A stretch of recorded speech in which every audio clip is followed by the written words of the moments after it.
Hello, আসসালামু আলাইকুম। কেমন আছেন আপনারা? আশা করি সবাই ভালো আছেন। গরু কেনাকাটা নিয়ে খুব ব্যস্ত। ছেলেরা গরু কেনা নিয়ে আর মেয়েরা গরুর মাংস রান্না করবে সেই মশলা নিয়ে মানে ব্লেন্ড করতেছে।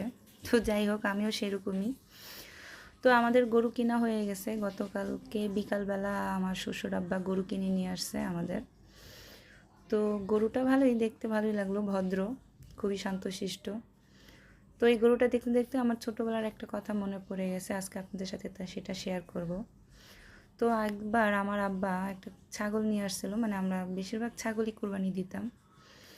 তো সেই ছাগলটা মনে হয় 10 দিন আগে কি 12 দিন আগে নিয়ে আসছে। কেন নিয়ে আসছে সেটা আমার মনে নাই, কিন্তু এটা মনে আছে যে 10 দিন আগে নিয়ে আসছে। তো ছাগলটা নিয়ে আসার পর আমরা মানে ছাগলটাকে নিয়ে এত মানে দুষ্টুমি করতাম, মানে ছাগলটাকে সকালবেলা মানে রুটিন মতো সকালবেলা ওকে নিয়ে ঘাস খাওয়াতাম, দুপুরবেলা আম্মু ভাতের মাড় দিয়ে ভুসি দিয়ে ভাত দিয়ে খাওয়াতো, বিকালবেলা ওকে নিয়ে ঘুরতে যেতাম। মানে আমরা দুই ভাই বোন ওকে নিয়ে সারাক্ষণ ব্যস্ত ছিলাম। তো এরকম করতে করতে আমাদের 10 দিন পার হয়ে গেল। তো ঈদের দিন সকালবেলা আব্বা ওকে গোসল করাই দিছে। গোসল টোসল করাই দিয়ে নামাজ পড়তে গেছে। নামাজ পড়ে এসে ওকে মানে নিয়ে যাবে, তখন থেকেই আমার ভাই আর আমার কান্না শুরু। তো ছাগলটা তো মনের আনন্দে বাইরে যেতেছে, মনে করছে প্রতিদিনের মতো তাকে ঘাস খাওয়াতে নিয়ে যেতেছে। তো সেই ছাগলটা নিয়ে আব্বা মানে সবার মানে বাসার সাথে একটা মাঠ ছিল, আমি জানলা দিয়ে দেখতেছি সবার গরু জব করতেছে, ছাগল জব করতেছে।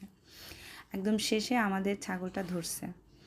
ধরার সাথে সাথে আমার ভাই আমার বাবার পায়ে পড়ে গেছে যে আব্বা তুমি এক কাজ করো, তুমি আরেকটা ছাগল নিয়ে আসো, তুমি এই ছাগলটা কুরবানি দিও না আব্বা, আমি টিকতে পারবো না আব্বা, আমি ওকে অনেক ভালোবাসি।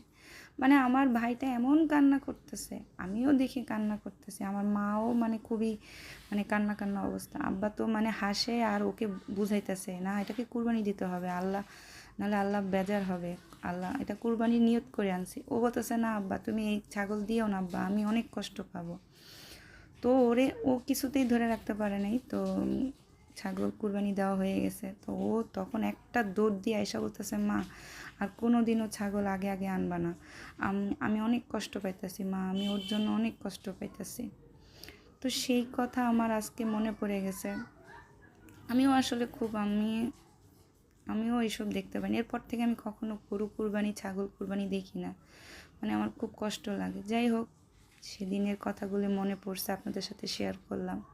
তো কুরবানির সময় আমরা যেন সবাইকে, যারা কুরবানি দেয়নি তাদেরকে যেন মাংস দেই, গরিব দুঃখীদের যেন মাংস দেই, আল্লাহ সবার কুরবানি যেন কবুল করে, এই দোয়াই করি।